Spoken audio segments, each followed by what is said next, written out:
মূল্যবান। আল্লাহ চাইলে 56,000 বর্গ মাইলের প্রতিটা ইঞ্চিতে ইঞ্চিতে আমরা ইনসাফের রাজনীতি কায়েম করব। কেমনে জনগণের পয়সায় জনগণের রাজনীতি নির্মাণ করতে হয় সেই মডেল আমরা প্রতিষ্ঠা করবো ইনশাআল্লাহ। আমি আমার টিম যদি মরে যায়, বাংলাদেশে আমাদের এই মডেল এমন ভাবে দাঁড়াবে, নতুন কেউ রাজনীতি করতে হলে এই মডেলের মধ্যে দিয়েই যাওয়া লাগবে।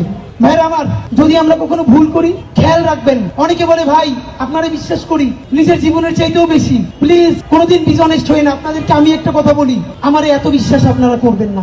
অন্ধভাবে নিজের সন্তানকেও বিশ্বাস করবেন না, অন্ধভাবে নিজের বাবা মা স্ত্রীকেও বিশ্বাস করবেন না। ভাইয়েরা, এক চক্ষু দিয়ে আমাদেরকে বিশ্বাস করবেন, অন্য চক্ষু আমাদেরকে পাহারা দেওয়ার জন্য রাখবেন। আমরা বিশ্বাস করে ধরা খাই, তবুও বিশ্বাস করা ছাড়া তো আমাদের আর কিছু নাই। কিন্তু একটা চোখ খোলা রাখবেন, যেদিনই ভুল করব, কোনো বিচ্যুতি মনে হবে শুধরাই দিবেন, বলবেন ভাই এটা কিন্তু মনে হয় ভুল হচ্ছে।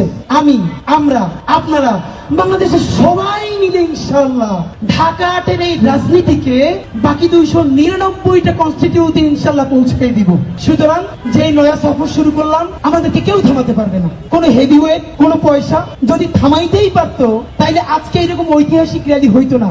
আপনারা বলেন তো, আমি মাঝে মধ্যে র্যালির সময় পিছনে ফিরে তাকাইতেছিলাম, আমার চোখ ভেসে যাইতেছিল যে আমি কি, আমি তেমন কেউ না যে আমার জন্য মানুষ এত কষ্ট করে সেই রকম ভ্যান র্যালিতে না খেয়ে যোগ দিবে। এর মানে আপনারা কেন এই কষ্টটা করেন এটা আমরা জানি।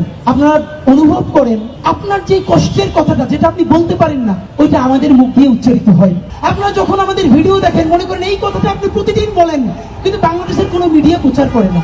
আপনার না বলা কথা, আপনার যে অনুক্ত কষ্ট, এই কষ্টগুলো